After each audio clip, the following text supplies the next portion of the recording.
Hello, everybody. This is Liam Billingham, co-host of Oeuvre Busters.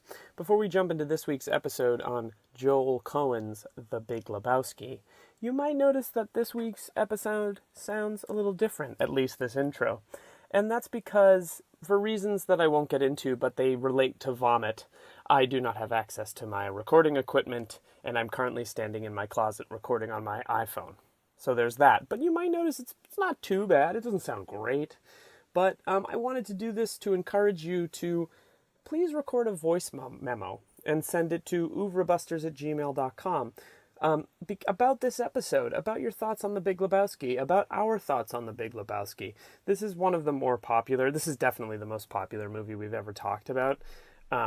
And we'd love to get some feedback on our thoughts, on your thoughts, whatever you might happen to think. We did have a voicemail from Pete Rinaldi that we did in our first season, and that was a lot of fun. So maybe we'd like to get more of that from you. Not maybe, definitely. Record a voice memo or do it however, and you send it to oeuvrebusters@gmail.com, and we will take it, and we'd love to hear from you. If you are craving more Oeuvre Busters content, and even if you're not, you should go ahead and subscribe to Film Wax Radio. You can find it at filmwaxradio.com or on all of your podcast apps. Our buddy Adam, who hosts that show, invited us on his podcast, and we shot the shit for a couple hours a few weeks ago, and that episode came out on Thursday, and it was really fun. Adam, has been doing his show for a long time. That episode was somewhere in the 500s, and he's had incredible people. He had Mike Lee on. Mike Lee and Powell Polakowski. He's had Barbara Koppel. He's had amazing names, amazing filmmakers, and he was nice enough to ask us to come hang out and talk for a while, and we got into some stuff. So that's Film Wax Radio. Go subscribe, rate, and review, and also subscribe, rate, and review to our show. Okay, that's it. I've talked for too long. This is a long episode. Please enjoy this episode. Okay, bye-bye. I'm Liam Billingham. I'm George Lebowski. And this is Oeuvre Busters. I'll say it this season. Yay! Just before we jump in, this is 1998, and Phillip Seymour Hoffman he's like a known quantity, but I wouldn't say he's the actor that we now know today and very, very fondly remember. So there's George, a lot of work, obviously, prior to this. Let's go through the list up to here. We won't be covering any of the movies in detail on the podcast, but he did a bunch of stuff. He was previously in Next Stop Wonderland, Montana, Culture. I don't know. I know Next Stop Wonderland. I don't know the other films. He was in a little movie called Boogie Nights. Yes, I've heard of it. I haven't seen that movie in a very long time. I haven't seen it in a long time. Wonder if it holds we up. could have maybe done it, but you had to pick The Master. By the way, I love how you called me out on making this pick because he's barely in it, but he's in almost every fucking scene in The Master, and you're like, oh, why'd you pick The Master? He's not barely in this movie. I disagree with that. But I disagree with it also, by the way. I was actually pleasantly surprised at how much of Phillip Seymour Hoffman there is. There's a lot of Phillip Seymour Hoffman in this movie. He was in Twister. He was in Hard Eight. I'm going backwards. He played one of the tornadoes. He played a Dusty Davis, directed by Jan de Bont. Yeah, I just passed right over that. Hard Eight, Paul Thomas Anderson's first film. Is there a better director name to say out loud than Jan de Bont? That's actually true. That's a really good just one. Say it. John Cassavetes. It's not as... It doesn't flow trippingly from the tongue, to quote Hamlet. Another film that Phillip Seymour Hoffman was in, the 15-minute Hamlet. Trippingly off the tongue is from Hamlet, isn't it? Isn't that the speech to the players? I mean, I have it tattooed on my back, so after we record, I can take off my shirt. And he was in Nobody's Fool, When a Man Loves a Woman, The Getaway, Money for Nothing, Scent of a Woman. That was kind of a big movie. He had a big part in that. So he'd done a couple films prior to this, but probably at this point was best known for Boogie Nights. Yeah. And When a Man Loves a Woman. And who was he in Boogie Nights again? His character's name in Boogie Nights was Scotty J. He was the one who was in love with Mark Wahlberg. There's that really sad scene where he's like, can I kiss you in the mouth right now? Yeah. It's so sad. It's a shame we're not doing it. So before we go any further, should we summarize this thing? Let's do it. Let's summarize this thing. Do you want to do the honors? Sure, I'll try. So what this film's about? Sorry, I'm just being a dick. No, I feel free to jump in. The film is about a guy named Jeff Lebowski who comes off sort of as a relaxed stoner dude living in sort of the outskirts of L.A., who one day is visited by two goons who stuff him into a toilet and piss on his rug because they've confused him with another Jeff Lebowski, who's a wealthy man in the city who has a sort of interesting sidekick named Brandt, played by Phillip Seymour Hoffman. And the Big Lebowski, who's the wealthy Lebowski, asks Jeff Lebowski to act as a courier for ransom because his wife has been kidnapped. Correct. This sets off a series of increasingly complicated and convoluted adventures with his Vietnam veteran Jewish convert buddy Walter and their slightly daft buddy Donnie. I like this film. I'm not crazy about it, but I will say this. With almost every Coen Brothers movie, the more times I watch it, the more I like the film. And I think that it's hard to say that it would be hard to say that like I've reached a proper level of appreciation for it, because I think I've seen it once in 1999 and once in 2019. So where do you think it fails? Or where do you I feel well, maybe too strong of a word. I think that part of my let me say this. I think part of my issue with this movie, and this is not an issue of the film, is the role it plays in our culture. I'm very, very exhausted by the veneration of the Coen brothers by dude bros. It's funny you should say that too, because watching this again, I also was really thinking about, like, obviously Jeff Bridges, Lebowski is supposed to be like the hero, and he clearly is the hero, right? But I also watching it again, I wonder to what degree he's also supposed to be like completely and utterly I don't know, like pathetic in a certain way, right? Whose version of pathetic is this guy?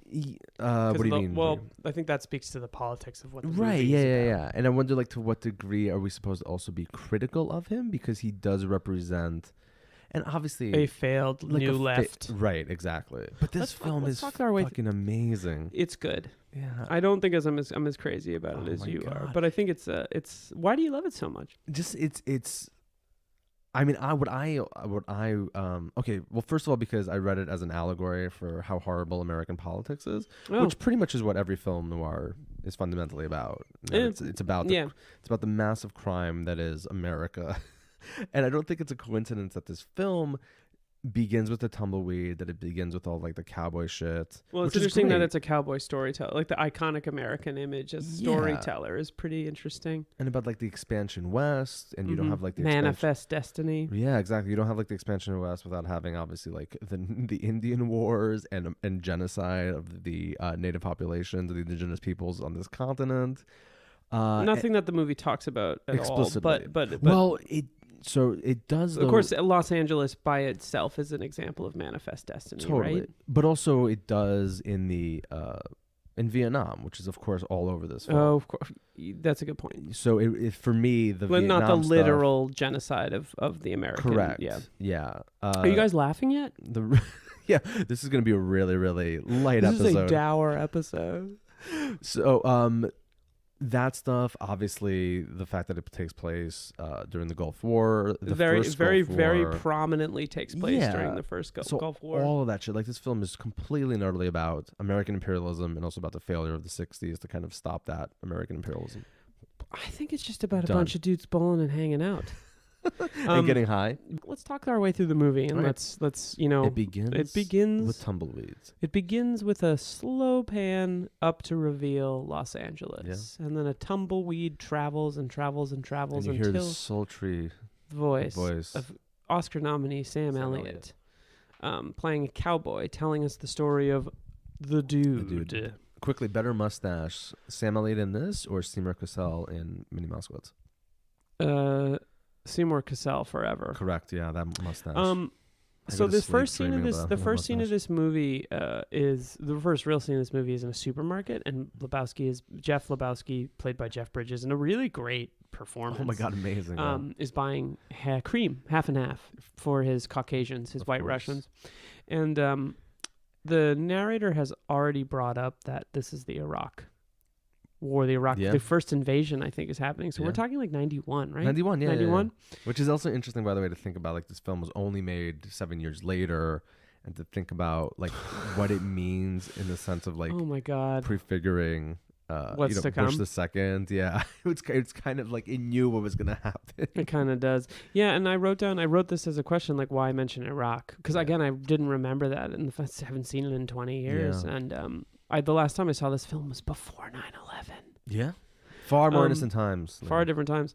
And he goes, and then there's as he takes his stuff up to the supermarket, up to the checkout, and you see Bush the senior on the TV say, "This aggression will not stand," which I think is actually a great line for this film entirely, and sort of where the that kind of encapsulates everything. I think it kind of encapsulates everything, or I think it kind of encapsulates like the dude's mentality. Yeah, but he pays for this milk with a check for I believe 69 cents. Nice. And did you just turn the podcast off? That's fine. But it's just hilarious. It's obviously also just amazing that he cuts a check for 69 cents. Taking a playbook from the school of Suzanne Billingham, my mother. Does she still write checks? He goes back to his apartment? Does she still write checks your ass? I don't know. I should find out. I'll ask her. I haven't seen her pay for anything at the supermarket in a long time. He goes back to his apartment. And he's attacked by two idiots. These goons. They pee on his carpet. And they're looking obviously for the wrong Lebowski. They're looking for a different Lebowski. And it's great too because he's at some point after they dunked his head in the toilet a couple times, he's like, "Look around, man. Do I look like I'm rich?" Yeah, and they're like, "Oh yeah, this guy's rich." So they leave, but they piss on his rug. The whole movie is kind of reminded me of John Wick, and that John Wick begins with the death of a dog, and this movie begins with a carpet. So I need to watch John Wick. So those again. are the same fucking. I fell asleep. Yeah, carpets and dogs. So the next scene, we're bowling, and we are introduced to Walter and Donnie. Walter, played by John Goodman, who's fucking amazing. I think he does his best work in the Coen Brothers films. Wouldn't you say so? I mean, it's hard. I don't know, those first couple of seasons of Roseanne, he's amazing in those. He is good in those, but I mean, he's amazing come on, in this man. fucking film. He's great. So good. And then Steve Buscemi playing like maybe the most thankless role of his entire career. But it's just great how he inhabits though the role, like because Steve Buscemi obviously can do play anything. Yeah, he's an amazing actor. And in this film, you definitely take him as being this kind of like schlub who's completely and utterly just very totally confused, bullied around by Walter. Who was. And I actually, one of the reasons. Sorry, go ahead. No. Oh, or just the tagline, like "Shut the fuck up, Donnie," which he says about. Shut the fuck up, Donnie. Which is about 20 times. One of the reasons that I don't like this movie, or it's not that I don't like the movie, it's that I really struggle with the way John Goodman treats people in this movie. Like it really irks you? It really sets me up. Like I don't know, it's just he's such an asshole. He is. Yeah, but that's the and point. he's not there I think to the Coen brothers' credit, they don't work hard for you to have sympathy with him. Maybe the only moment you have sympathy with him is like very late in the film. At the end with the ashes. But but he's also, I mean, I think again this is also one of those things where are you supposed to feel some sort of sympathy for him because he's clearly like a damaged dude. I mean, again, like it's also great because both of them represent like these different. They're both different children of the '60s, right? Whereas Lebowski, what do I keep on calling Lebowski? The dude. Well, his name is Lebowski. Yeah, but he was, a dropout, right? An activist, which kind of comes up later, which is kind of what gives the movie any grounding. I think when we find out when that very scene later with Julianne Moore. Yeah. Anyway, and then obviously Walter went to Vietnam, and everything's about Vietnam to the point where the dude's like, "Walter, what the fuck?" And also the way everything's about Vietnam. I think another thing the movie predicted a little bit is this kind of like fervent, kind of neocon quality that is tied up with Judaism and being a Jew. That's really interesting. Yeah. I don't think 20 years ago we were thinking about all like, and not that there's a lot. Like it's like, I mean, I was having a conversation recently, like this whole like Jews for Trump thing is like 2% of Jews. Because like most Jews are not insane. Yeah. But like, what are they trying to brand it as? Jexit? Right? Oh my God, you just get me out of here. I know. Dude, put me in a fucking rocket and shoot me to Mars, please. I think the point that the film is trying to make subtly is that it's always been there. And that's why I think like the like cowboy stuff is there. This Journey to the West, which is made explicit at the very, very end, is there. Yeah. And that's why I think like what the argument that the film is making is that there's a continuation, so that the colonizing of the continent eventually obviously also led to things like Vietnam, and like right now 1991 the film is what's happening fucking in Iraq. I think that's like the continuum that is like below the surface that the film is really trying to bring out. Boy, this season is just full of laughs already. We're just goofing here. No, you're right. No, it's interesting. And the poop. So bowling plays a big role in these guys' lives. They're at the bowling rink, and we hear the expression "unchecked aggression." At one point, and I feel like again, aggression is this thing that keeps coming up in this movie through Walter. He's talking about unchecked aggression.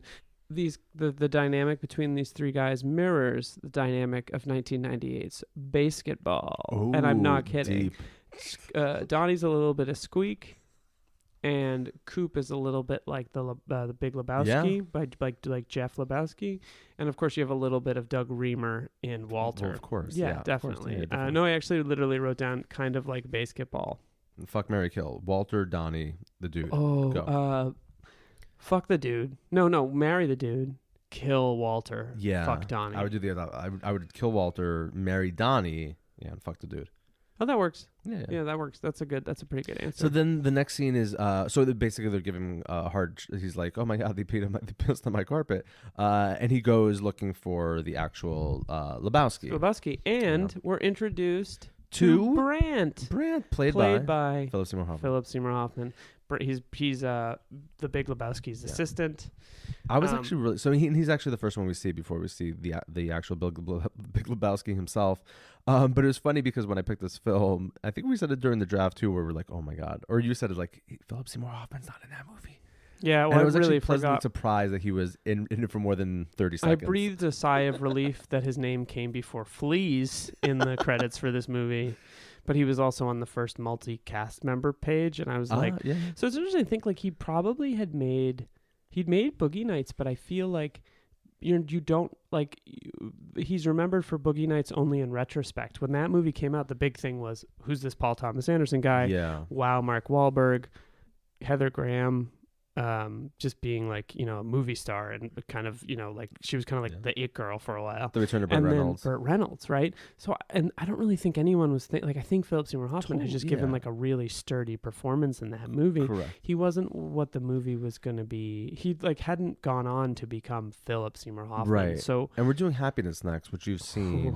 Have you never seen Happiness? No, I'm actually dreading it. But he plays, I'm sure, more sizable. I guess what I'm trying to say is that he hasn't. It's still a while away before he's like Phillip Seymour Hoffman. Exactly. So, so he shows up in this movie. He's like wearing a suit. He's kind of nervous. He's kind of needy. I took a bunch of notes on this, and I think we should come back to it a little bit. But I think there's a lot to this performance. Yes, I think there's actually a lot going on with this performance. So what did you read it as? I'm curious because you said you had like a take on it. Well, or even just kind of the relationship that he has with. Well, I think I think that it's worth noting that this film is heavily, heavily influenced by The Big Sleep, both the book by Raymond Chandler and also the film. In that the main character, Philip Marlowe, there's been a lot of incarnations of Philip Marlowe, but he's like, kind of like a bohemian detective, so to speak. His client is a wealthy older man in a wheelchair. The convoluted nature of the plot, the kind of like varied love interest, it's all very much pulled from The Big Sleep. And if I remember correctly, I haven't seen The Big Sleep in quite a few years, but there's no equivalent for the Brandt role. There's no Brandt. There's like a butler that shows him in, maybe has 2 or 3 lines, and that role is significantly expanded in this version of the Well, film. see, I just read him as... Go, please take the lead. As kind of like a young Reaganite. As kind of this in the wake of like the triumph of Reagan, and now obviously with Bush in office, that it's like this kind of continuation of this very certain kind of particular right-winger. Ambitious. Yeah. And it's fitting too, right? Because he shows him a picture of like Nancy Reagan. Right, he does. And he's so like, Mr. Lebowski. Exactly. So Brandt is showing him around and kind of like extolling these like images and his reputation and all these things. And he's very sort of upright. Yeah. In this scene. Yeah. But throughout the film, he devolves a little bit. He does. Well, periodically. And this is also really funny too, where he asks the dude, he's like, "Oh, did you go to college?" And he's like, "Well," he's like, "I spent a lot of time like occupying administration buildings." Which is like a really interesting line. Yeah. Yeah. Which is where like the politics of the 60s come through in relationship, obviously, to the dude in particular. Right. Exactly. And he says something about obviously protesting against like ROTC on campus. So it's in these kind of like pockets, in these moments where the politics of the film like really shine. Right. It's really, really fascinating. Or not even the politics of the film, because the politics of the film actually I think are a bit of enigma. I think you can definitely draw a conclusion about where they might be, but the politics of the character. Yeah, okay. And maybe the kind of like retroactive, the way that we're meant to perceive like the way the left evolved in post Vietnam and post these kind of like Reagan era. Reagan's all over this movie without being all over this. Totally, this movie, yeah, so to without speak. question.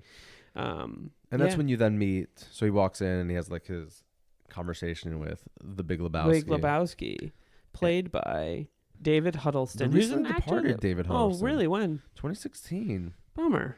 He's a very good actor. Yeah. So he's also a really good neighbor. So he lent me some sugar sometimes. No, I'm kidding. He wasn't my neighbor. Yeah, no, he wasn't. No, we all know he wasn't your neighbor. So they have their kind of conversation about the fact that somebody pissed on his carpet, thinking that he was the other Lebowski, and he's like, "What do you want? A handout?" Yeah. What do you want? What do you want from me? Yeah, he's like, "It's not my fault or anything." And he kind of throws him out. Yeah, and this is also again they have a conversation about American politics where he's on the way out and he says something along the lines of like, you're just like a bum. I'm like a hard worker. Right. And he's like, the bums always lose. That's just kind of the way American Right, history works. right, Pretty right. much is exactly what he says. And then he walks out and he says to Brandt, he says, "Oh yeah," he's like, "We reached an agreement. He just told me to take any carpet in the house." Right. So he grabs a carpet. He's on his way out, and this is where he runs into Bunny, played by Tara Reid. Who's wearing pink toe polish. Yeah. Toenail polish. Is it pink or green? Sorry, green. Yeah, and she's right by the pool, and they have this really funny exchange. She offers to suck his dick for $1,000, and he says, "I'm going to go to the bank." Yeah.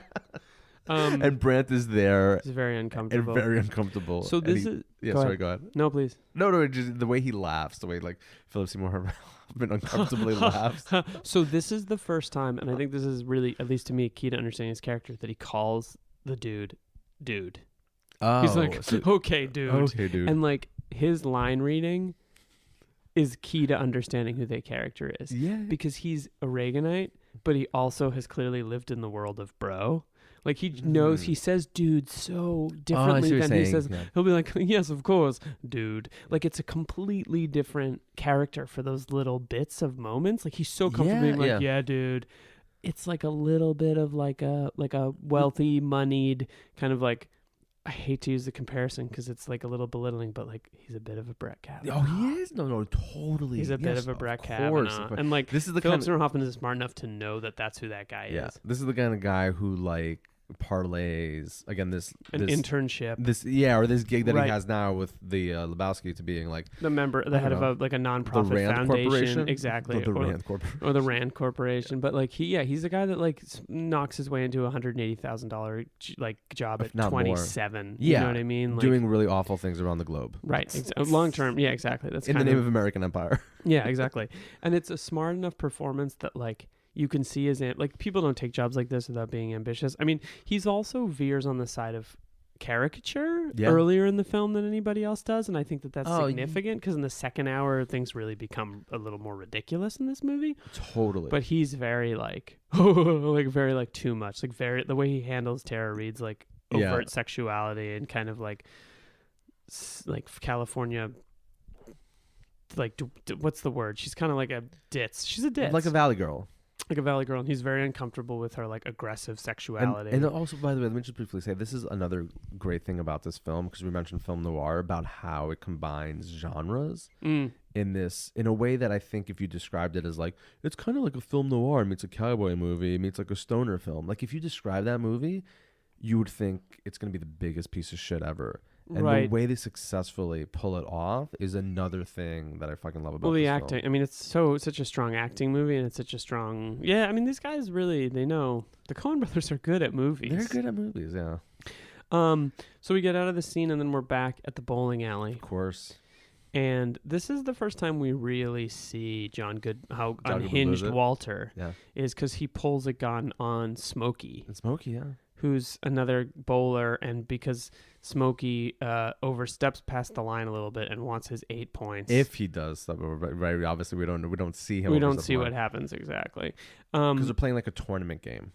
Right, exactly. And then they're leaving the bowling alley after he's pulled a gun. And there's the first conversation about pacifism in the film, which I think is a really big part of the movie because Jeff Bridges' character is a pacifist who's forced into situations where his like sort of pacifism is challenged throughout the movie. Like that's really interesting. He can't really, you can't stay neutral on a moving train. Because he says like Smokey was like a conscientious objector, right? Yeah. He's really talking about like the 60s New Left. More than that, though. I mean, the degree to which, let's say, he stands outside of conventional society, like he's too good to get a job, which is amazing. Right. Where they ask him, like, so what do you do? He's like, I'm unemployed. I'm between jobs right now. But just like the idea of, and again, those are the aspects of the character that I find like exceptional and heroic even. But I like watching it again, I wonder to what degree we are also meant to judge him and to think there is something about him that is, even though again he's clearly the hero of the film, right? But that there's still something like incredibly pathetic about him. Yeah, and it sort of depends upon the lens at like the way that you look at this sort of pathetic quality, because like, is he a manifestation of the desire to like not live a life, like to like use a cliche phrase of like doing the rat race thing where you're like working towards a goal in a company, you know what I mean? Is he just kind of a lazy dude? Like what are the goals of a movement that's trying to like, you know, elevate the way that people live? And like, you know, I think that a thing that this film is about is it has an element of being about how the individual relates to the body politic to some extent. Does that make sense? Yeah. And I think that like he's chosen to go like, okay, I have to be an individualist and live my own sort of way, and as a result, he's kind of a fucking loser. Yes. Yeah. And but right. And I gues I'm just spitballing here. I guess the question, you guys, this is a laugh every couple minutes, right? This is our funniest episode. I guess the question is to what degree, again, he himself decided to like step outside of history in this kind of sense, or to what degree has history just kind of like bypassed him, I think is the interesting kind of question. I think it's probably more the latter, and I'm really bad with that. Can you just tell me which one? Latter, former? I think history has passed him by. Okay, you're thanks. An English teacher. Yeah, not really. I mean, you are an English teacher. Me no English good. I taught George everything like he know. Language. Why do I sound like was that Phil Hartman's sketch? News Radio. No. Trevor McClure. We played the goddamn caveman. So something caveman lawyer on Double Saturday Murder. Live. Jeez. Oof. Too soon. So he gets back to his apartment. He's making a White Russian, which he calls a Caucasian, which fucks Stella Artois. Did we say that already? And he gets a, hi, Mr. Lebowski, Brand calling. Hi, dude. It's not about the carpets. He's called a couple times, and he needs... By the way, there's also a voicemail from Smokey saying that they've complained to the... And then there's a call from... he's complained to the Union League, the bowling league, and then the head of the bowling league calls him. It's so funny how seriously these motherfuckers take their bowling. So just quickly, what do you make about the bowling? I just took it to be this very American kind of pastime. It is a very American pastime, but there's also a mechanicism, and like quite frankly, there's something so fucking banal about bowling. Yeah. And so tied to like, you need to have a bowling rink, you need like a big space with a parking lot and bad food. Oh, I see what you're saying. And people have to drive there, and it requires a rink too. Open space bowling rink. Bowling alley. Bowling alley. Wow.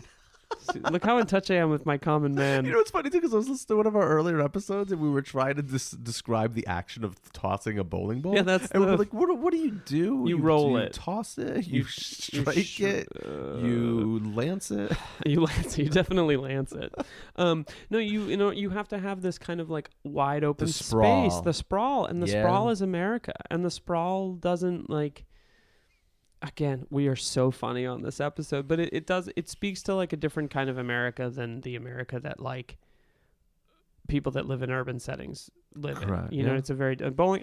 The only bowling alleys I know in here are the Melody Lanes and over there, way. Over there, yeah. And then there's got to be that way. And then there's the one in Penn Station, but like Penn Station is the only place in the city with like wide open space. Yeah. And of course, there's others. There's got to be one in Queens. Queens has a little. Oh, there's one in Bayside that I went to all the time. Whitestone Lanes represent. So then he goes back to see the Big Lebowski. Big Lebowski. And this is when he is told that Bunny has been kidnapped. And there's this great reaction shot. Well, the Big Lebowski of Brant as he's like, Bunny. So the Big Lebowski is like, Bunny is the light of my life. I love her. And it cuts to Brant, and he's looking down. Yeah. He's like, and then he's like, we received a fax, and he like jumps right into action. Yeah. You know what I mean?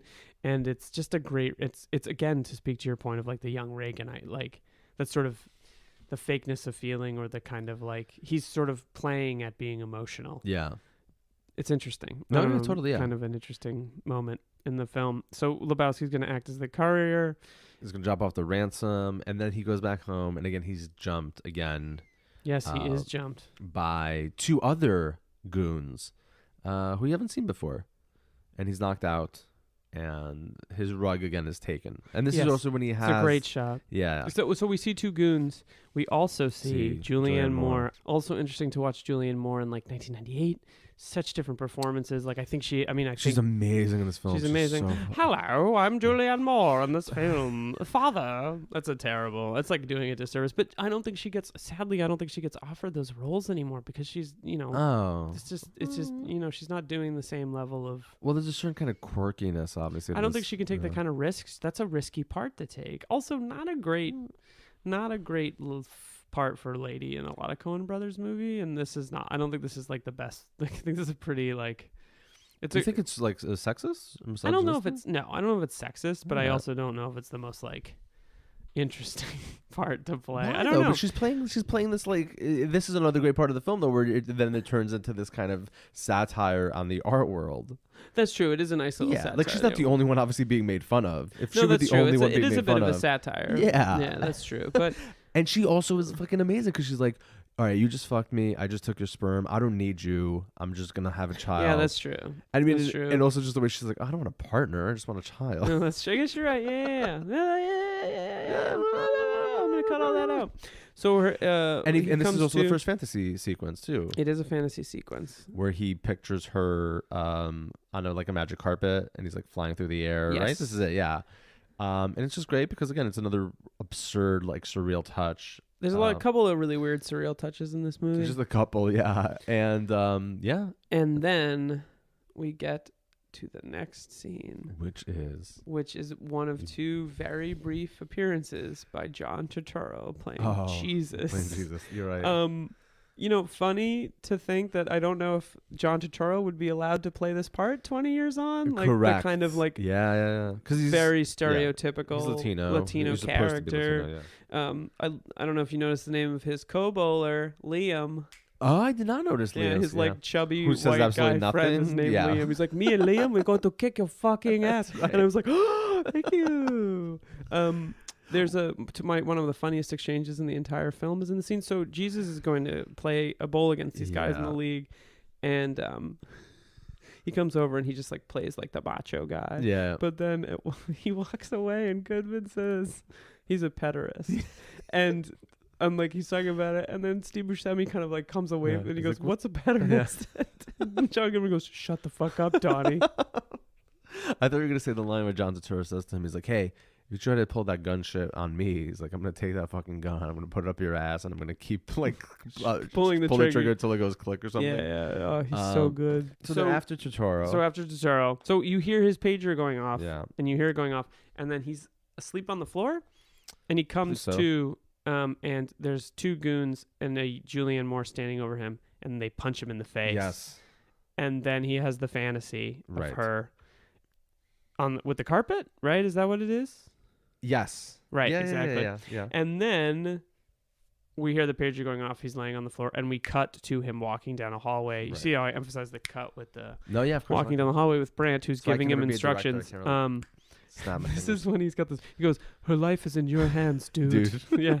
And this is one of those moments where I was like, "Who is this guy?" And he really is just like a sycophantic. He's a tool that wants to like get ahead by working for this like wealthy industrialist type. Yeah, and I forgot how is it exactly. So then he leaves, but how is it exactly that Walter gets involved? basically he just like shows up at his he just like house, shows jumps up, in right? the car, Yeah. exactly, And he's like, we're going together. I've got the ringer. Yeah. And you're like, what's the And he's ringer? like, what the fuck? And he has He's so. I honestly think part of my problem with this movie is I hate John Goodman in it so much. well, because he fucks everything up. Fucks So everything. basically, yeah, they're gonna do the drop off. Right. They get a call while they're driving, and this is when also It's Peter Stormare. Peter And he's Stormare. like, leave them on the. yeah. And he's like, oh yeah, Like, we're you coming. await the He's like, instructions. we're coming. He's like, fuck. So basically, they're totally because he's supposed to go by himself. Right. And he has an Uzi that's wrapped up. And he goes to so basically they see the bridge. They're supposed to throw the money over the bridge. Yes. And John Goodman's plans to take one of The the ringer. kidnappers hostage. Oh yeah, yeah. So yeah, he dives out of the car, but as he dives out of the car, he drops the Uzi and it goes off. It goes and off. it hits. It's the first one of the moments in the film where Lebowski's car gets like damaged. The car gets beaten to shit throughout the film. It's already beaten to shit. But he he gets like the car gets not totaled, but it gets damaged enough so it's undrivable. Yeah. And They get away with the ringer. The ringer, the wrong suitcase gets thrown, and then those guys run away with it, and the whole thing is fucked. The whole thing is fucked. Yeah. The whole thing is fucked. And then we cut back to them bowling. But he goes, yeah. At the end of this, he's like, oh yeah, we're totally fucked. And he's like, oh, let's go bowling.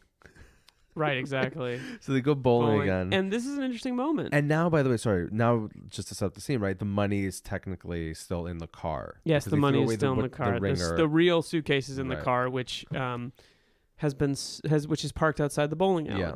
Because these fucking idiots leave $1 million in the back of a car. I know. So they go bowling, and the first line in this scene is a Hebrew expression. Oh, which is it's Yitzchaim High, which I'm completely bastardizing it. I don't know, but it means it is a tree of life.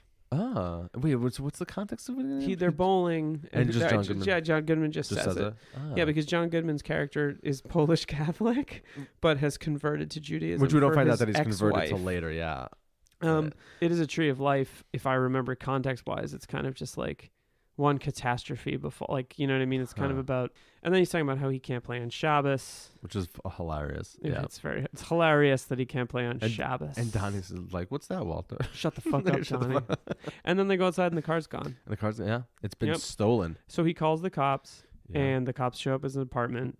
This is a really interesting scene. Jeff Bridges is really funny in it, just because he's so glib. But it's interesting how there's this white cop who's kind of like being attentive, and then this black guy is just throwing daggers at this guy. Oh yeah, he's looking at him like, "What the fuck is?" It's just so interesting. I didn't read it like that. As if kind of like, what's this like? This white guy's complaining about his car, that was kind of the way that I read it. Not like, but like just kind of like, what the fuck is this guy? Yeah, but you're right. There is definitely like a good cop, bad cop. There's vibe. a good cop, bad cop, and I don't know if it has to do with race or anything like that, but you can't help but like kind of look at it this white guy that doesn't have a job who's kind of just like, yeah man, my car got stolen, man. Like, I have a briefcase in there. It's like, why do you have a briefcase? You don't have a fucking job. Clearwater, right? It's just like tapes in really, there. really, really ridiculous. And then this is the moment when the phone rings. Yeah, and it is Maud Lebowski. What does Maud Lebowski offer to pay him for? That's a very good question. Basically, to obviously find her, right? Find Bunny. And to retrieve the money, right? Doesn't she pay him to like prove that Bunny kidnapped herself? Huh? Yeah. Well, to find her, right? Yeah, exactly. Yeah. So but I forgot. Does she think that there's still also missing money? That's the part. Because now also everybody thinks there's missing money. So this is a good moment to pause and say that there's an intentional. Try to follow the plot of this movie you're not really supposed to. It's incredibly convoluted and intentional, which is our way of saying that we don't really remember what happens. But it's not you get swept up. I mean, the details of it aren't all that significant. But anyway, now he's also been tasked again with finding Bunny, but for like different reasons. Exactly. Yeah, or partially because Julianne Moore does not trust her stepmother. Correct. In the next scene, the dude gets thrown out of a cab for saying he fucking hates the Eagles. Oh yeah, that's amazing. It's really funny. Why do you think he hates the Eagles so much? I don't know. I think it's just one of those. I just think it's one. I mean, I'm sure it's possibly symbolic in some sort of way. I wonder if it has to do with like the Eagles being like a watered down Fleetwood Mac. Like the Fleetwood Mac is like they're fucking Fleetwood Mac. When and then were you the have Eagles the Eagles? Say that again. When were the Eagles the Eagles? Are we talking That's about a good Are we talking about question. the 70s now? He has such a visceral reaction to the Eagles that I'm sort of curious as I don't think there's anything in a Coen Brothers movie that isn't intentional. Right. And so like it gives me pause to be like, yeah, he just doesn't like it's a gag. Like, No, I think know. there's- I think now we can like just kind of like completely and utterly and incorrectly just talk about the Eagles and what they Fuck, represent. marry, kill. Fleetwood Mac, the Eagles, Jefferson Starship. Oh my God, it's fucking easy. You Jefferson- fuck Fleetwood Mac Uh-huh. because it's fucking Fleetwood Mac. Yeah. The sexuality, the power that's fucking emanating. Peter All Buck. of them. Not Peter Buck. Peter Buck is an REM. Wow. This is a good thing that we're talking Yeah. about. But quickly, so fuck Fleetwood Mac, kill the Eagles, marry Starship. That's good. I agree with Yeah, that. thank Yes, you. that's very good. So, So then he gets a call from Brandt. right. Who says, we've been trying to reach you, dude. And he seems scared and he's nervous. The limo comes to pick him up. Right.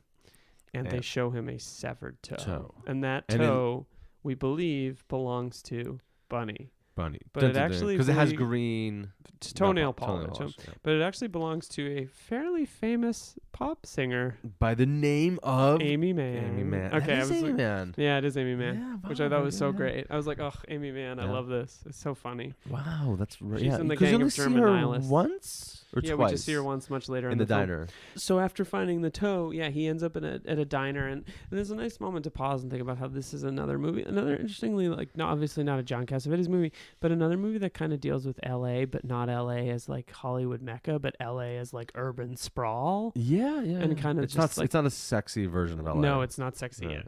at all. I At mean, all. you know, Jeff Bridges is sexy, but Yeah. No, there's there's good-looking people in it, but it's not as sexy. it's not like a sexy. Yeah, yeah. exactly. And so they're in the diner, and John Goodman is kind of losing his mind, and they ask him to. They say like, if you don't keep your voice down, I'm gonna leave. Yeah.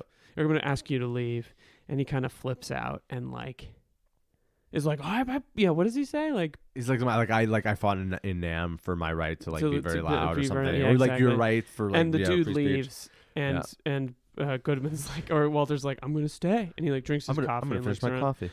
And this might be a little bit of a moment where you have sympathy for him because it's like this guy just can't get it fucking together. I mean, he's just a wreck. Yeah, He's I mean, a it's obviously it's wreck. played for laughs and it is hilarious, but clearly he's a deeply damaged yeah, human really being. damaged. So then all of a sudden we're back at Lebowski's apartment. He's in the bath, and this is who when he should gets the come call, or he gets a call, right? He's like, "Oh yeah, we found your car." in? Right, And exactly. he's like, "Far out, man." Far out, man. He's smoking a joint, He's smoking a joint. and then The nihilists walk in. the German, always the German nihilists. Peter Stormare, Flea. Peter Stormare, the Flea, third guy. and some other German guy. So I like hate the third Flea. I tenor. hated that Flea is in this movie. I hate Why? it's so distracting. He's in I there for like hate 30 it. seconds. He's so bad in it. How are you gonna feel when we do like Flea, Uberbusters, Flea? Like, I'm not doing it because I don't think Flea should be in stuff. He's annoying. So he's just distracting. I also think Red Hot Chili Peppers kind of sucks. Yeah, I agree. Sure. I mean, I'll. By the way, I tried. I mean, to but that's like say I'll be the there. shittiest song you could like. I know pick. it's really bad. What was okay? Fine. I still think there's some great songs. Sometimes I feel yeah, that's a great like song. I don't have a Although the whole like partner. Anthony Kiedis is a poet thing is like so Sometimes annoying. I mean, I don't think I anybody really So- believes that, but I have a funny story to tell Please. you. She's gonna remain nameless, but But- my sister-in-law Rebecca Weiss, when we were cleaning You out should just her, bleep that out. her dad's house, uh, we found a copy of Scar Tissue, the Anthony Kiedis amazing. autobiography, and she was like, "Yeah, I read it twice. I love Anthony Kiedis." And Emily and I were just like, "Okay." Do you know what's really it's sad called about Scar that? Tissue. Yeah, but do you know what's really sad about that? What? That was like the last thing.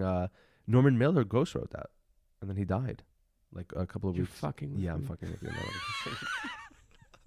But how amazing would it be, like Norman Mailer sitting down? Fragapolis! Norman Mailer sitting down with like Anthony Kiedis. Been like, now Anthony. Now, Anthony, tell me about the Peppers. Okay, I think I Why- need more wine. Do you want any Why more the fuck wine? did you sound like Larry King? I don't know. That's a good question. I'm gonna get more wine. Do you want more wine? I'm okay. Come on, have some more wine. All right, sure. Just a little bit. Peer 'Cause pressure. I need a. So So the next scene, he goes to the impound lot. finds the car's dead. Car's dead. The briefcase missing, Gone. And this is the low point. And he goes back to the alley. By the way, And also there's a really funny scene though where he asked the cop about like finding the briefcase. He's like, "Oh yeah." He's like, we got like 4 or 5 boys to the office, like looking on for this it. case. That's a really and he, good like, line. laughs in his face. So he leaves the impound lot. He goes back to the bowling alley. It's a low point, and he makes a joke to the he makes the comment like "fuck the tournament," and like John Goodman, Walter, like loses very very upset because it's all they have in their lives. And he goes over to the bar to get a White Russian. Oh yeah. And we're halfway through the movie, and this is the first time we see Sam Elliott. That's right. As the cowboy narrator who's been telling the story the whole time. Yeah. And it's just interesting that it's the absolute halfway point of the movie. Yeah. And they talk for a while, and he's like, "How you doing, dude?" Well, because he asked for sarsaparilla. What's sarsaparilla? Sarsaparilla is like a soda kind of drink. Thing, Yeah, it's disgusting. My dad liked it. Yeah, but this is also where they have like obviously their first exchange, and again, it's this kind of like where if you think about them as like American archetypes, where they're the like stoner coast lefty. Yeah, meets this cowboy. Or even just kind of the stoner like West Coast guy. Yeah, West Coast dude. Yeah, he meets this cowboy archetype. Exactly. Yeah. It's a good scene, and it's just kind of like a fun. I don't know if it has as much substance as the later scene where they meet up, but yeah, and that one's like far more, I think, philosophical. Yeah. But totally. it's just again this interesting thing about like, well, what does his, let's say, narrating of the story mean? Right. Exactly. And then he gets another call from Maud. He goes to see her, and they talk for a little bit. She asks him why he hasn't been to the doctor yet, which is really interesting. Right, yeah. And sitting on the couch is David Thewlis, the actor playing like an artist who's kind of a lunatic. Amazing. Yeah, it's a good scene. And he's like nervously laughing, or just laughing about laughing like, in a magazine article or something like that. And so we sort of get a little more between Maud Lebowski and Jeff Lebowski. Again, not related Lebowskis. Unless they are. That would be an interesting little cosmic then it'd really be like joke. Chinatown. Cosmic joke that this movie could play. That would be really interesting. In the next scene, he's at the doctor. Right. And the doctor says, "Take your pants down." And he's like, he punched me in my face. Yeah, he didn't. Yeah, because she tells him he needs to go to the doctor because he's been punched in the face, and she's recommended a doctor. And he pulls his pants down. And then all of a sudden it cuts to him driving. And again, he's being followed by a Volvo. And we don't know who the Volvo guy is, but he he's smoking a J too. He's smoking a J. And he drops it. He drops the J. This is cool. He takes his beer and he starts to pour his whatever. Yeah. The physical comedy in this film is amazing. It causes him to crash the car. Yeah. But at which point he finds the homework. He finds homework with the name Larry Sellers on it.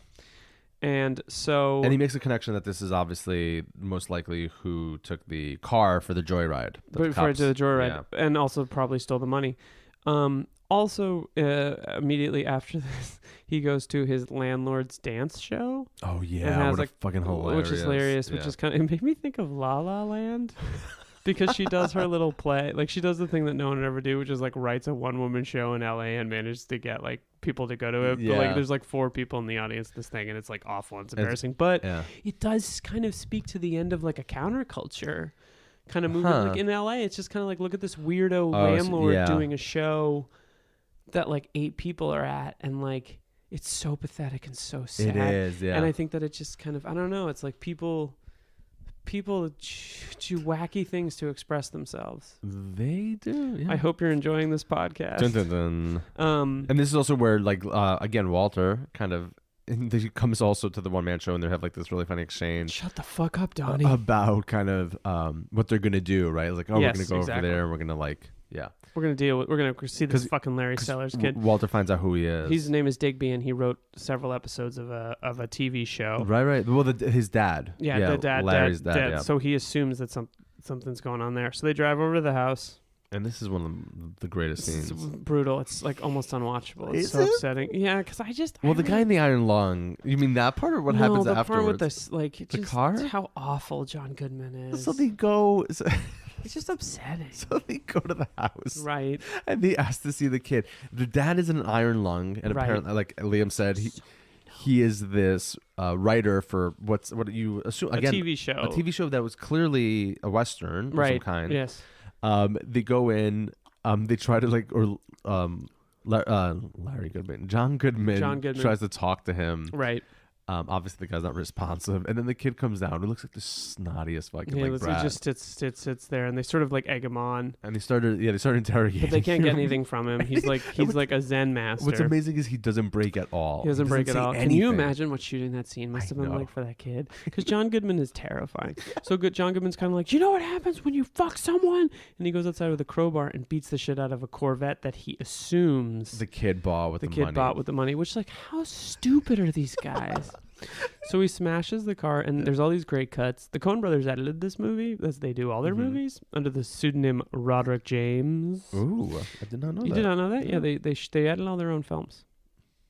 Did you I know mean, I that? didn't also know about the Roderick James thing. Oh, yeah, no, they edited all their own movies. They actually have like a really, if you're interested, it's interesting to read about how they work, because Can I change my name to Roderick James and then sue them and claim that actually you I was the one? should change your name to Peter Andrews, which is the pseudonym that Steven Soderbergh uses when he shoots his movies. Wow. I don't have friends. I'm learning a lot both about you and about the film industry. I do. Yeah. So, and then also obviously, somebody runs out of their house, being like, "That's my car," and then grabs the crowbar and smashes the dude's car. So I wrote down something that I thought was interesting, is that in the next scene they're driving home, and like it's like the window's just smashed open, and it's such a pathetic moment. And I wrote down, like, I was thinking a little bit about and how this is when they go to the In-N-Out Burger. they go to the In-N-Out Burger, and The they're just joke like, is- well, Donnie's so happy to have a burger from In-N-Out Burger, because the joke is that the kid's house is near the In-N-Out Burger. Yeah. So clearly, yeah. And it's you don't see them go to In-N-Out Burger. All you just see is them eating the food. Right, on the right. way back. So I wrote down, I was thinking a little bit about this, like, so one of the things about the original Big Sleep is that the whole story is really baffling. Like, what the fuck is this thing? Convoluted. Yeah. Convoluted. But I think that, like, what the Coen brothers have done with all their movies, like, if you could sum up the Coen brothers, I feel like in a single sentence, it'd be like, people are fucking baffling. Like, they just do, you know what I mean? And, like, what I love about this movie is that it takes it beyond the plot and extends it into the characters. Like, John Goodman Walter operates with no consequences, because he feels justified in his anger about the world, and like no one's decisions or why they do things is really truly comprehensible from a personal perspective, which is maybe what gives the movie like any political kind of resonance. Well, I don't know, because I also feel, I mean, not to take away anything from this film, but like, and even though I think like Jeff Bridges does a great job like turning this character to a human being, like making him three-dimensional. Yeah, they're really cartoons. Yeah, that's true. But they're in that sense they're kind of like very but that's flat. just like your opinion, man. I mean, it is just my opinion. Yeah, that was a but dude that's also reference. why, that's also why I've been hired by the New York Times to have do a new podcast called Terrible Opinions on their. Congratulations, David Brooks. Thank you. It's great. I'm not old enough to do it yet, but in about 30 years' time, I'll be marrying my super young assistant. I look forward to that. Nice, that'll be really good. I mean, it's gonna be really difficult divorcing my wife, but I mean, you know, I'm sure she'll understand. Yeah. I'm on the David Brooks fucking trajectory. Exactly. And then what happens, Liam? So all of a sudden, we're watching a woman wearing. No, I'm sorry. So all of a sudden, the two goons from the beginning of the movie show up again, and they're like, "Jackie Treehorn wants to see you," and we cut to I got so excited. I didn't get excited about what I'm about to just say. We see a woman on a trampoline not wearing a shirt. That didn't get me excited. What got me excited is something that I forgot until you texted me, which is that Jackie, and I'm like shaking. Jackie Treehorn is played by Ben fucking Gazzara. Ben Gazzara is in The Big Lebowski. And it's like seeing an old friend. I had totally Me too. forgotten. But also the way he appears. Hello, my friend. Hello. I don't know what that was. No, hold on. I was singing Neil Diamond. No joke. I'm being Saving dead Silverman's your favorite. No. Neil Diamond. Shut the fuck up, Liam. That Neil Diamond sang a song in my commencement. No, he didn't. At NYU, yeah. It was really? a terrible song. We're coming to America. He was basically rhyming in debt. No, it was like a song that he wrote. Sorry. We're coming to America in debt. It's great. Can we pipe in laughter? Ha ha. Ha ha ha ha. Get out. But he composed this really shitty song in which like everything rhymed with like you, because it was NYU. You are an NYU graduate. No, it was like NYU. You're really you. what about you're really you in America? What are you gonna do? Like that, I swear to God, it was terrible. Do you remember when he did his album? Remember when Johnny Cash did all those like stripped down albums with Rick Rubin before he died? Like where he did like I heard myself today. The Nine Inch Nails song. Neil Diamond did the same thing. Did he? And it's a good record. With like really. Yeah, like stripped down, but there's a song in it called Hell Yeah He Did, and it's like Hell Yeah He Did. It's like really. And what is the original? I think it's like original songs, but done in this like really stripped down because style. The Cash there's a song called like Hell Yeah, and covers. it's like, did he do everything he could have done? Hell yeah, he did. Well, what's one of the great Johnny Cash songs of that is his version of U2's One. Yeah, a song I love. I do love that song. How can you not love that song? It's a beautiful song. It's an amazing song. It's also a song that Charles Manson stole from the Beatles. But we're stealing it back. We're stealing it back. Previously on Jokes. So then, Are you guys still listening? Ben fucking Gazzara appears. Jackie Treehorn, the pornographer. But I love this scene. I love it because maybe it's all the history. First of all, Ben Gazzara looks old, dude. He does. Did I tell you that one of my film school professors got one of Ben Gazzara's last performances ever in the film called Looking for Paladin, which no one should. I think maybe you mentioned this in passing. Liam, you're covering your mic. Why don't you just say it directly through the mic? I feel bad to say this, but I don't think it's a very good film. But I would watch it now again because Ben Gazzara's in it. He's a pornographer who's Jackie Treehorn is a pornographer whose career has kind of collapsed because of the proliferation of. Well, I don't know if he's a producer. The proliferation of digital media and like it's a really sad scene because maybe this is reading too much into it because it's not really just about turns into Boogie Nights all of a sudden. Yeah, it's also not just about porn. It's like a whole comment on the way that the whole medium of film and all these things have evolved, and to see kind of like I'm sure that in his real life Ben Gazzara was probably pretty chill, but like the whole industry's a different thing, and like he's gone from playing these like interesting parts to playing this like 5-minute scene and he's so good, and like just the way he says hi dude, thanks for coming, like I got a little emotional because I was like there's like royalty playing this part. It's a great little scene. It's a great scene. And it's, there's a lot of plot in this movie, and the film moves through it effortlessly, partially because the casting is so good, and Ben Gazzara is so fucking good in this movie. He's wearing a white suit. Yeah. And he wants to know where the money is, because Bunny owes him money. And then he gets a phone call, and one of the funniest visual gags in the whole thing is he's taking notes on a notepad with pencil, and he rips off the note, and he's just like, "Excuse me," and he walks away, and gets like a legitimately smart gumshoe moment. Bridges is like, "I'm gonna take a pencil and draw over it," and he basically reveals like a New York, a Playboy cartoon from the 1970s, which is like a dude with a big dick. But it's great too because he's doing it, and he's like, "Wait, what?" And he keeps. It's so funny. Amazing. So Gazzara wants to know where the money is, and he is feeding Jeff Bridges white Russians, Caucasians.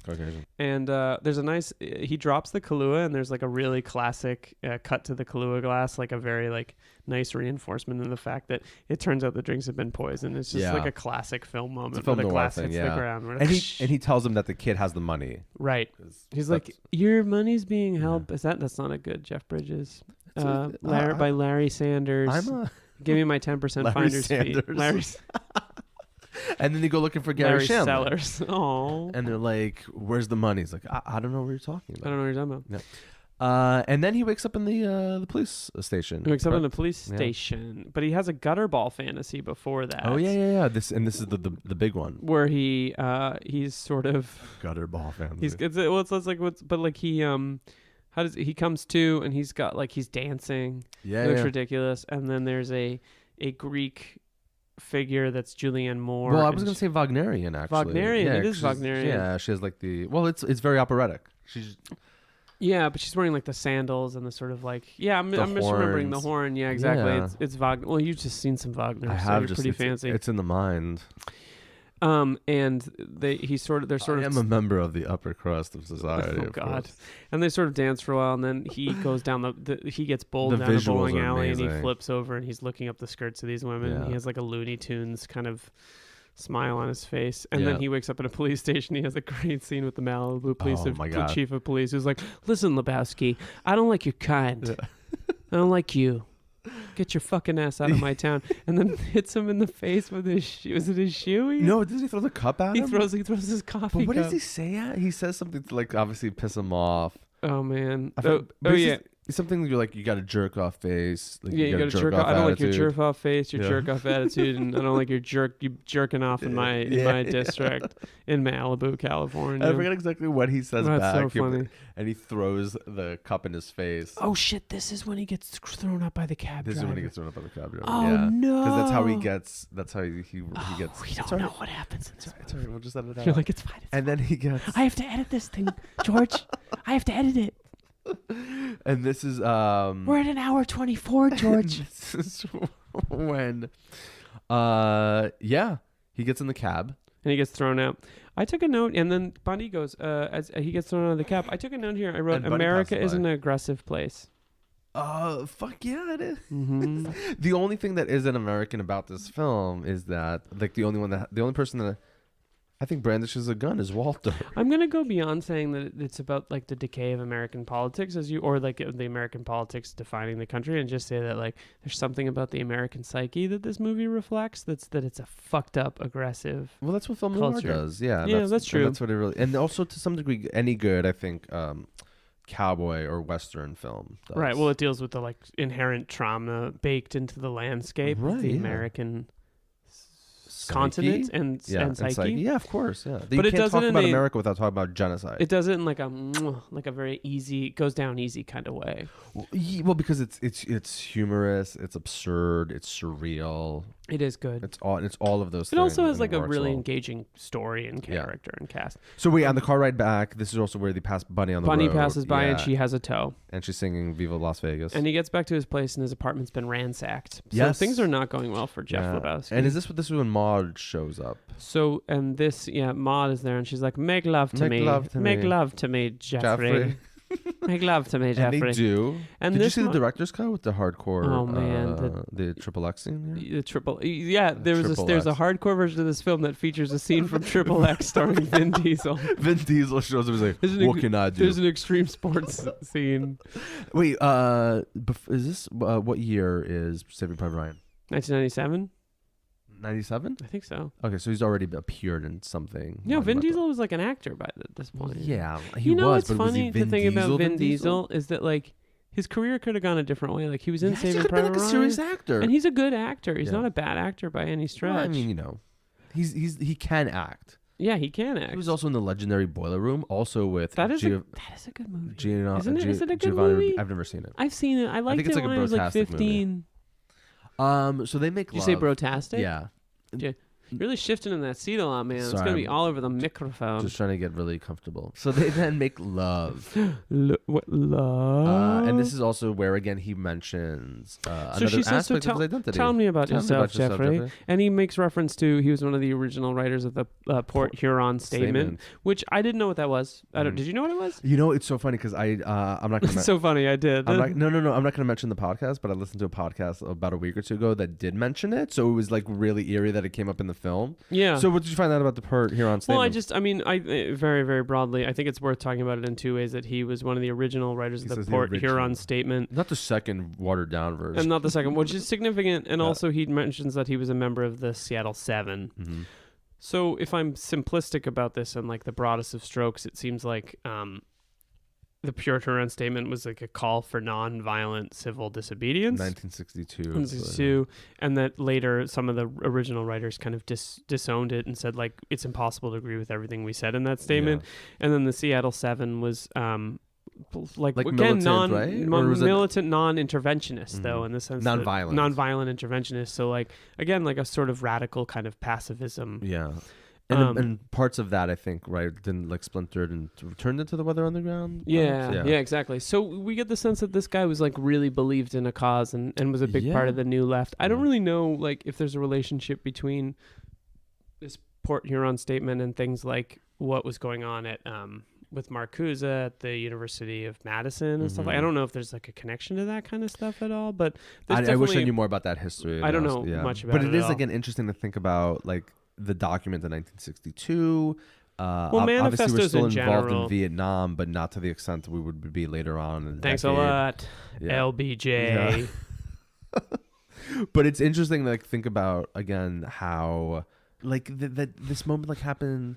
It's very early in the decade. I thought it would be later in the decade. But it also explains obviously why people would become clearly more militant later on in the decade, considering the ramping up of the war. So it's interesting that he says, I was a author of, I think this is like a nice encapsulation of the baby boomer generation. Right. He says, I was one of the original drafters of the Port Huron Statement. I was a member of the Seattle 7. And I was a roadie for Metallica on the Speed of Sound tour. Like, nothing encapsulates the way that, like, people our parents' age and older kind of were militantly political. And then all of a sudden we're like, but then I just got into the tunes, man. I love the tunes. But that's what's really interesting. You know, 20 years later, would this guy have voted for, like, Trump? And I don't think so. Bridges? The Bridges is a character. Yeah, he's too. He's too checked out. You know who's a fucking Trump voter? Walter. Oh yeah. One hundo. Yeah. But see, that's why it's again interesting if you do the math, and it obviously like it lines up about like how old they'd be at this moment, like in their mid to late 50s, right? And this is also the scene where she's like doing like these weird like yoga moves, looks like yoga moves. Well, he's mixing himself a drink, which by the way, one thing that's not I'm pretty sure Lebowski's an alcoholic.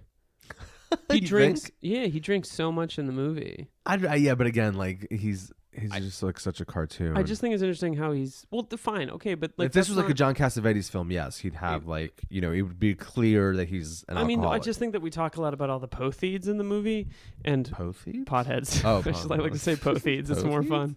But we don't talk about the fact that he's like constantly drinking White Russians, and he drinks more and more of them throughout the film. It's just interesting. I don't know. Yeah. I mean, again, I just wouldn't. This is a podcast. We're trying to find things to talk about. Fucking Christ.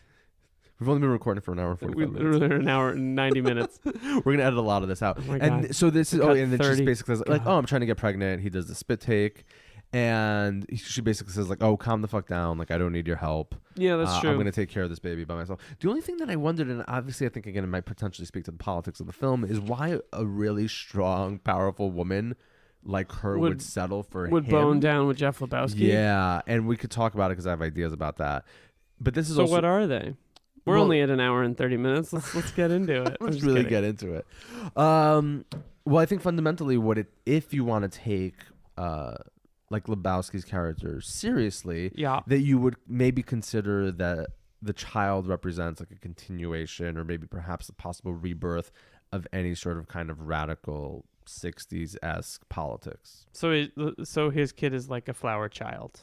Right. That's the only thing that to be glib about it. Right. That's the only thing I could think about. That in some sort of way the film is attempting to gesture toward, and it's with the last line, right? Like, oh, the dude abides, the dude abides. That there's a certain kind of sense that maybe there is a potential for emancipatory revolutionary politics that failed originally in the 60s and will come back later. Which also they fucking bone. They bone really good. They bone. And so this is also when he has like this, like, it comes to him, right, that like, holy shit, they've been getting screwed around, right exactly after, and he realizes that there's no money. Right, he realizes no money. He goes, tells Walter, like, Walter, you got to come pick me up. And he says, I can't. It's Shabbos. It's Shabbos. So he goes outside, and the Volvo's outside. Oh yeah. And he goes up to the car, and it's John Polito, who's such a great actor. He's an amazing actor. And he, first of all, I'd like to tell you that I'm starting a band, and the name of the band is Brother Seamus. That's right. Which is what he says is Brother Seamus. Brother Seamus. He goes like an Irish monk. Brother Seamus is a term for a PI. Raymond Chandler invented it. So that's really great. And then they talk... which is great, too, because it makes this is also where the film noir thing becomes explicit. He goes like, oh, I'm a gumshoe like you. Yeah. And he's looking for Bunny Knudsen. Yeah. Because that's her real name. Right. A lot of characters in this movie have vaguely ethnic actual names. Like Donnie's actual name is like a very Russian name. I can't forget the name of it. I think I swear to God it was Karamazov. Yeah. Or something like that. And Walter's name is Kobachek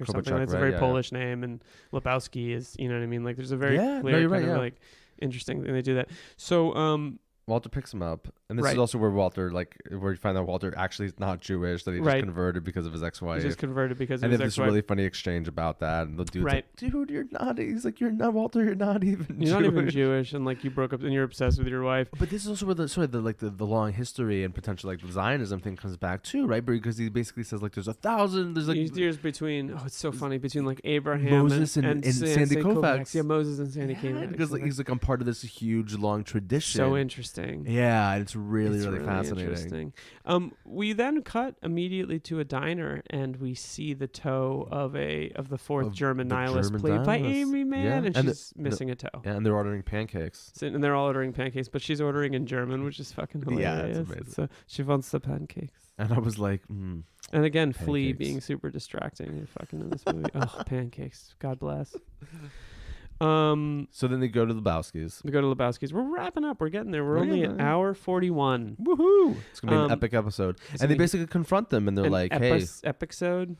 yo." And he's like, "You don't want her back." Yeah. So Lebowski's like, so Brant's there, and he's like, "Hey, dude, she's back on her own, back on her own." Oh yeah, terms. that's right. They show up and she's crashed the car, right? She's crashed the car. Exactly. And they don't want her there. Basically, Lebowski's like, you didn't even give me the money. There was no money in that briefcase. Yeah. This whole thing has been a lie. Like, what's going on? And Walter loses his mind and decides to pick up the Big Lebowski. Yeah, he's like, I think he's also lying about this. He can walk, and he picks him up, and the Big Lebowski cannot walk. He drops him. He drops him. It turns out she was visiting friends in Palm Springs. And this is did an not interesting tell scene them. because Brandt has no control over anything. What's really. going on? Yeah, Exactly. There's an interesting thing about this scene when little Lebowski is confronting, or Jeff Lebowski is confronting Big Lebowski, and he says, "You thought I was a loser, a deadbeat, and that the square community wouldn't care about me." And it's like, that's an interesting reflection of the guy's psyche and how he. And relates. he says like, yeah, they wouldn't, and he's like, oh yeah, you're right, they wouldn't. It's so interesting. No, you're right. So they pull him out of the chair and they drop him, and then it's very clear that he can't walk. He's crying. It's so depressing. Yeah. But again, is this also are you supposed to read this as kind of like the eventual triumph, let's say, the losers over like the Reaganites? No, I think so. No, because it immediately cuts back to them playing bowling and everything's back to normal, and you sort of feel this like, and we're back to everything being normal, except they go outside and the nihilists have burnt the car. This scene's really sad. Poor car. And they get into a fight, and Flea's back. God. Flea is the faces of this movie. And the car's burnt out, and Walter confronts them, and it leads to a fight in which Walter bites off one of their ears. I forgot about this Peter too. Stormare's ear. It's really funny. Better than being put in a wood chipper. He throws. I know Peter Stormare isn't the one put in the wood chipper. Isn't it Steve Buscemi? Who's put in the wood chipper? Yeah. So he throws the bowling ball and it hits one of them in the stomach, and they kind of fight off these German nihilists. But then Donnie dies. Donnie has a heart attack. And by the way, also there's foreshadowing, right? Because in the bowling alley, remember he's the one that bowls and he doesn't get the strike. Right, and he seems kind of confused. He seems kind of confused. Yeah, it's really kind of interesting. Yeah, and there's the sound design is very like. Yeah. And he has a heart attack. Yeah. And it cuts to the next scene where they're at the more funeral generic. home. Did you catch what the psalm sign said in the background? I read it, yeah, and I thought it was I thought it was going to be something just about the passage of time. Yeah, I didn't pause it to read it. Yeah, which comes back to the life is the tree of life. It's a tree of life kind of thing from earlier. And I read it very film. quickly, and I was like, all right, yeah. So whatever. they haggle over the $140 urn, and they end up taking him in a Folgers cup. And this is one of the things. So they take the ashes, and they talk about Donnie being a surfer. Well, Walter does all the talking. He talks about him being a surfer. He loved to surf from Pismo to wherever. All these places in California I've never fucking heard of. I don't even know if he was a surfer. I know. It's very, I was like, what the fuck? Was he a very surfer? Unclear. And he throws the ashes, but the wind throws them all back. Well, and also this is, by the way, and I think before that also he mentions Nam again. He's like, God, you decided to take him. He starts talking about Nam. Just like you decided to take all those young men in like the Mekong Delta. Right. And in Hill 187, and then it cuts to like the dude, and he's like, what the fuck are you doing? And then the ashes scatter all over the place. And they mostly hit the dude. And I thought it was obviously funny, but also part of me was like, oh, that's... And I don't know if it's because I've seen it so much after this, but it felt cliched. The ashes thing? Yeah, of like scattering the ashes and then like you fall back in your face. It just felt like kind of cliche. What have you seen it in? I can't. Big Lebowski 2. Big Lebowski 2. Big Lebowski 3. But then 2 Lebowski, 2 Furious. Lebowskiing, yeah. I just feel like No Country for Lebowskis. it's all over the Lebowski films. This actually at some point made me think about No Country for Old Men, but I forgot exactly which moment. Anyway, but it's great too because then the dude's like, Walter, what the fuck was that? He's like, well, this is kind of an interesting man. moment about codependency because they really need each other. They do. Because they have no one else. And there couldn't be more opposites. Opposites attract, George. Because there's also there's a line earlier, right, where they're talking on the phone and you just hear the dude's part and he's clearly mad at him. But then right before he hangs up, he's like, yeah, I'll be at practice. Yeah, He totally. hangs up. So we cut back to the bowling alley and they're bowling and things are back to normal. And then he walks over to the bar and he gets 2 Miller Genuine Drafts, which Champagne and beer. No, that's Miller High Life. Fucking hell! I'm such a poser. And sitting at the table is Sam Elliott. And he's like, "Hey, dude, how you doing?" Yeah. And they have a bit of a conversation and sort of the classic line from the film because he goes to walk away and what does the guy say to him? He says something about something about abiding or like just, and he's like, yeah, the dude abides. The dude abides. Exactly, and that is. I think it's a reference to the book of Genesis. I believe it's a reference to the book of Genesis. And again, it's about passage of time and thinking about like weathering the storm of what's happening to you. And then isn't it 7:8? Thou shalt bone plentiful and abide. I believe. Yeah, brah. Yeah, brah. So the camera at this moment, Sam Elliott looks right at the camera and he's like, well, there's the story of the dude. I hope he wins the finals. And then he makes a comment about a human comedy. And he talks about how, this is just the part of a larger... Well, this is where he says something about Westward expansion until finally... Yeah. And then he stops and he's like, oh, I was rambling again. Yeah. No, that's a great moment. And it's very, very key to kind of understanding... And that's where like this movie. Right. He gets to the... like to pull up the curtain about like the politics and Westward expansion and the reality of that. And he's like, I'm going to back off a second. Right. And that's the end. That's the end of the movie. And it cuts right as a bowler in the background hits some pins. Mm-hmm. And the reason that I think it cuts is because there's no way that single take monologue lasted so long. And then that guy bowled a perfect strike. And they're like, let's do it. Yeah, cut out before we see what happens. God, that's the Big Lebowski. I fucking love this film. It's good. It's really good. I think it's deep in the way that all their movies are deep, but I don't think it reveals itself the first time you watch it. I think you got to watch it again. Question, yeah. And I remember watching this when I was probably like 21 or 22 and having no fucking clue what this No, I film had was no. about. I mean, I probably was 18 the first time I saw it. Yeah. So what is the film about? How would you... The crime that is America. The crime that is America. Yeah. Yeah, I think that's probably true. So coming back to the only thing it really does contend with is no, that's fine. I was just talking. Sorry. So with that in mind, let's come back to the subject of this podcast, which is Phillip Seymour Hoffman. PCH. PSC. Phillip PSH. Yeah, I think he's an interesting. His character in the film and the approach to it is so interesting because he's like an ambitious, young... He's a go-getter. Conservative. Totally. He's a go-getter. He's sort of like milquetoast, like white kind of thing. It's well cast in that regard because he's about the whitest white guy. It's also, he's clearly unstable. The character himself is unstable. He's like, he can't really stay calm. He's taking everything too seriously. But there's a bro in there. There's a bro hiding. And you mentioned it too. And also the fact that his name is fucking Brandt. Yeah. And it sounds so much like Brad. I was like, oh my God. It's just it's totally. right there. It's right there. Yeah. But he's definitely, again, like one of these types that, would go on to work at some sort of terrible, terrible think tank and do awful, awful things around the world and make, cool $500,000 and live like in the suburbs of Maryland or... So it's interesting to think about Phillip Seymour Hoffman's approach to the character because I was reading online that like he didn't really talk about his politics, but he voted Green Party in the 2000 election. So he voted for Ralph Nader. Which I think tells you a lot about his politics. It tells you a lot about his politics, right? Like, so he's clearly not like I mean, obviously, I think he was clearly playing this character as the psycho and sycophant that he is. and there's a little bit of caricature to it. It's a good Yeah. performance by no, but like, Yeah. caricature isn't necessarily a bad thing in a movie that is cartoonish. Like this, yeah. It would be great to like see what the Coen brothers were like on set, in a certain sense of like, no, you're playing it way too realistic. It has to be way more cartoonish. Well, and it's also going to be different from we're going to see Happiness next, and that's going to be an interesting film to look at. But like, I'm not looking forward to it. Gradually,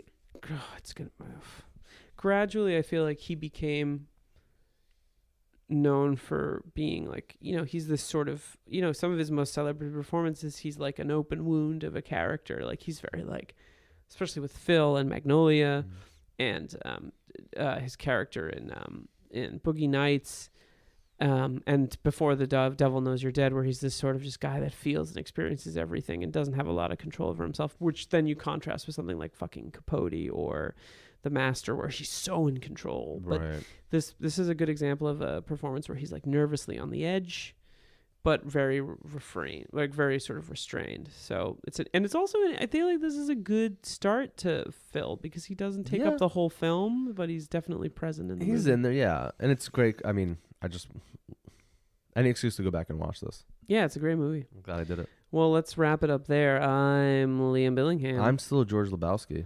And why are you laughing? It's I don't know, because your name's God-given Fragopolis. Christian name. Oh, I've God. converted. And this was Ouvra. Busta. Yeah, What's the weirdest place you've ever pissed? I'm trying to think. No, you? Oh, I once peed in an Arby's. In the bath? Yeah, I mean, I just don't like to admit that I was in an Arby's.